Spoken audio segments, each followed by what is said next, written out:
ఉషోదయం ప్రేమించు కాపరి ఉషా కిరణాలు ఉదయకాలపు వాక్య ధ్యానమునకు మిమ్మల్ని ఆహ్వానిస్తున్నాం. ప్రార్థన. మమ్మల్ని మిక్కిలిగా ప్రేమిస్తున్న పరలోకపు తండ్రి, ఈ ఉదయకాలపు వాక్య ధ్యానమునకు దేవా సిద్ధపడిన ప్రతి ఒక్కరిని మీ హస్తంలోకి అప్పగిస్తూ ఉన్నాం.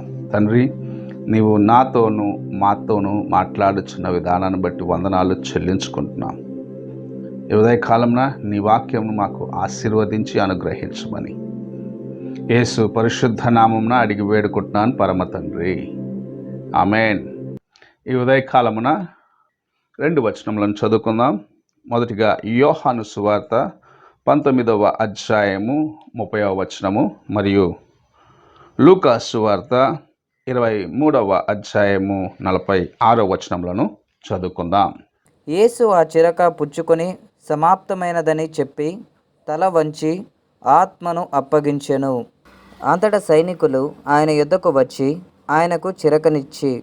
మనము చదువుకున్న వాక్య భాగంలో మొదటి వాక్యములో యేసు ప్రభు ఆ చిరకను తీసుకున్న తర్వాత ఆయన ఈ భూమిపైకి వచ్చిన కార్యము సంపూర్ణము చేయబడినదని గ్రహించుకొని సమాప్తము అని చెప్పటము చూడగలం.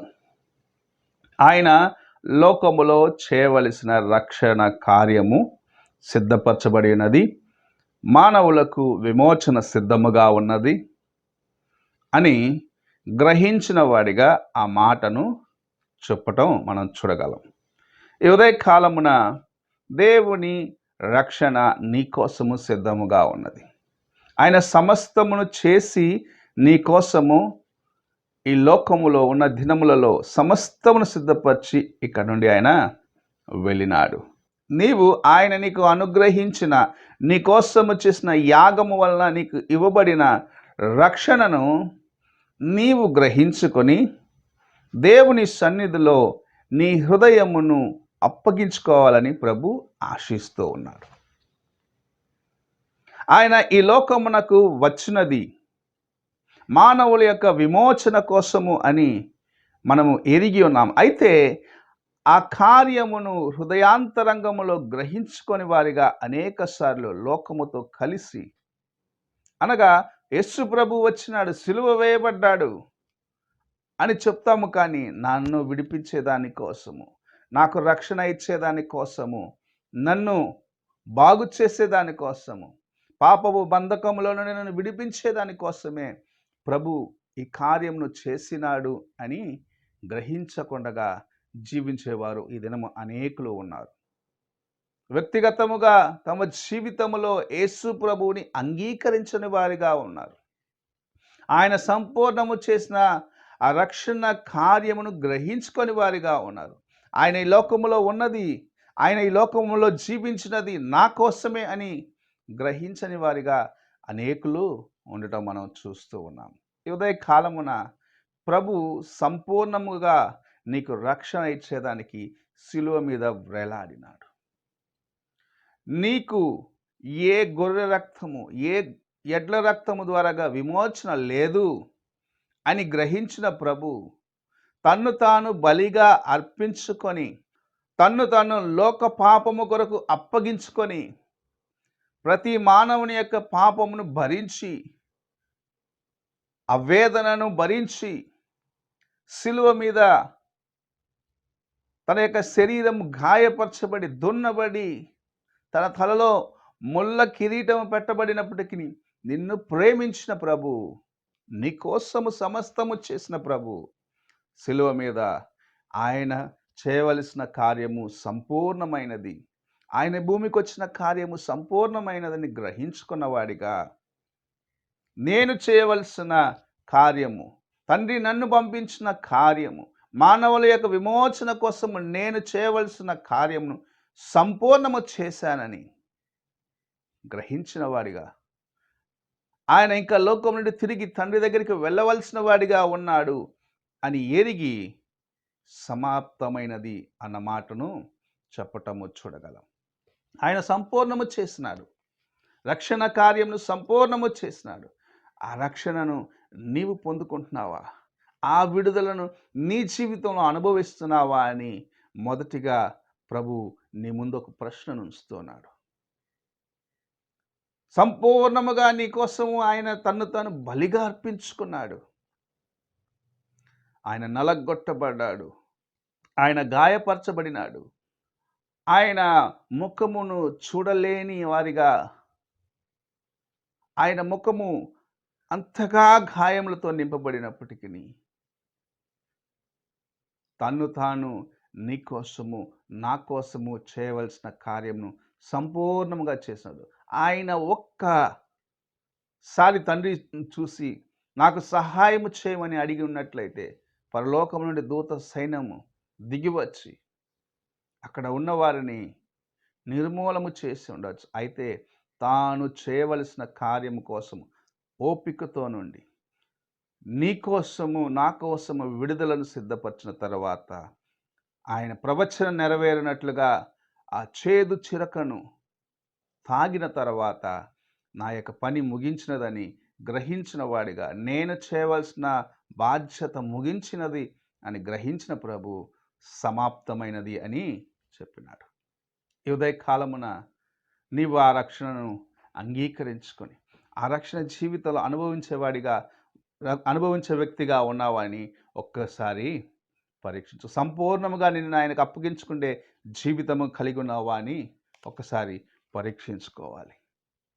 తర్వాత వచనం మనము చూసినట్లయితే లూకా సువార్త 23వ అధ్యాయం 46వ వచనములో ఆయన సమస్తమును సంపూర్ణము చేసిన తర్వాత తండ్రి యొద్దకు తిరిగి వెళ్ళినట్లుగా ఈ లోకము కోసము ఆయన మరణించవలసిన కార్యము సంపూర్ణమైనదని గ్రహించి ఆయన తన యొక్క ఆత్మను తిరిగి తండ్రికి అప్పగించుకుండే కార్యమును చూడగలం. తండ్రి ఆయనను ఈ లోకమునకు ఒక బాలుడుగా కన్యమరియ గర్భమును పంపి ఆయన శరీరధారిగా మన మధ్య నివసించి అనేకమైన కార్యములను చేసి, అద్భుతాలను చేసి, ఆశ్చర్య కార్యాలను చేసి, విడుదలనిచ్చి బాగు చేసిన తర్వాత శిలువ మీద తన యొక్క కార్యము సంపూర్ణమైనదని గ్రహించిన తర్వాత తను తాను తండ్రి చేతికి తిరిగి అప్పగించుకున్నాడు. తన యొక్క ఆత్మ తిరిగి తండ్రి యొద్దకు చేరే కార్యమును మనం చూస్తూ ఉన్నాం. నీవు మరణిస్తే నీ ఆత్మ ఎక్కడికి వెళ్తుంది? నీవు ఈ దినము నీ జీవితం ముగించినట్లయితే తిరిగి దేవుని సన్నిధికే వెళ్తావా? ఆయన యొద్ద నుండి పంపించబడిన నీవు తిరిగి తండ్రి యొద్దకే వెళ్తావా? ఈ లోకయాత్రలో నీవు జీవించిన జీవితము ఎలాగున్నది? నీవు ప్రశ్నించుకోవాల్సిన సమయం ఇది. దేవుని కోసం నమ్మకముగా జీవించావా? దేవుని కోసము ఎటువంటి పరిస్థితుల్లో నమ్మకముగా ఉండాలని ఆశించిన వ్యక్తిగా ఉన్నావా? లేక శోధన వచ్చినప్పుడు దేవునికి దూరం అయిపోయినావా అని పరీక్షించుకోవాలి. నీవు ఎక్కడ నుండి వచ్చినావు అనగా ఆ దేవుని సన్నిధికి తిరిగి నీ ఆత్మ వెళ్ళాలని ప్రభు ఆశిస్తూ మనకు ఒక కార్యం నేర్పిస్తూ ఉన్నాడు. ఆయన ఈ లోకమునకు వచ్చినాడు, ఈ లోకంలో జీవించినాడు. అయితే తనను పంపిన తండ్రి వద్దకు తిరిగి వెళ్ళేదానికి తను తాను అప్పగించుకున్నాడు. ఆయన జయమును పొందినాను, నేను మానవుల యొక్క విమోచన కోసము చేయవలసిన కార్యమును చేసినాను, నేను విడుదల కార్యమును సిద్ధపరిచినాను, నాకు తండ్రి ఇచ్చిన కార్యమును సంపూర్ణము చేశానని జయమును పొందినవాడిగా, విడుదలను సిద్ధపరిచిన వాడిగా తన్ను తాను ఈ లోకములో జీవించిన కాలము చేయవలసిన కార్యములన్నిటినీ సంపూర్ణముగా చేశానని గ్రహించి శిలువ మీద యాగముల ద్వారాగా, శిలువలో శ్రమ ద్వారాగా, చేదు చిరకను పుచ్చుకునే ద్వారాగా దేవుని యొక్క కార్యమంతటిని సంపూర్ణము చేసి ముగించిన వాడిగా తన యొక్క ఆత్మను తండ్రికి తిరిగి అప్పగించుకున్నాడు. నీకోసమే ఆయన ఇంత గొప్ప శ్రమను వచ్చినాడు. నిన్ను విడిపించేదానికే ఇంత శ్రమను వచ్చినాడు. నీవు నశించి నరకానికి పోరాదు అని ఎరిగి ఇంత గొప్ప శ్రమను వచ్చినాడు. ప్రతి సంవత్సరము గుడ్ ఫ్రైడే వస్తుంది, ప్రతి సంవత్సరం ఈస్టర్ వస్తుంది, ప్రతి సంవత్సరం క్రిస్మస్ వస్తుంది. యేసు ప్రభుని ఒక్కొక్క రీతిగా నీవు చూస్తూ ఉన్నావు. ఆయన యొక్క శిలువ శ్రమను చూస్తున్నావు, ఆయన పునరుద్ధానుడైనాడు, ఆయన జన్మించినాడు అని గ్రహించుకుంటున్న నీవు నీ ఆత్మను ఎలాగూ కాపాడుకుంటున్నావు, నీవు ఎలాగూ దేవుని కోసము జీవిస్తున్నావని ఒక్కసారి నీ హృదయాన్ని పరీక్షించుకో. అంతవరకు నమ్మకముగా ఉండి తిరిగి తండ్రి సన్నిధికి నేను వెళ్ళాలి అన్న మనస్సుతో నీవు జీవిస్తున్నావా? నీ హృదయాన్ని కాపాడుకుంటున్నావా? శోధనలో దేవుని కోసము నమ్మకంగా నిలబడుచున్నావా? లేక శ్రమలు వచ్చినప్పుడు దేవుని విడిచి వెళ్ళిపోతున్నావా? యేసు ప్రభు సిలువ మీద ఎంత శ్రమ వచ్చినను సిలువను దిగి వెళ్ళలేదు, లేదా సహాయం కోసము తండ్రి దగ్గర వేడుకొనలేదు. ఆయన అన్నిటినీ భరించిన వాడిగా, సమస్తమును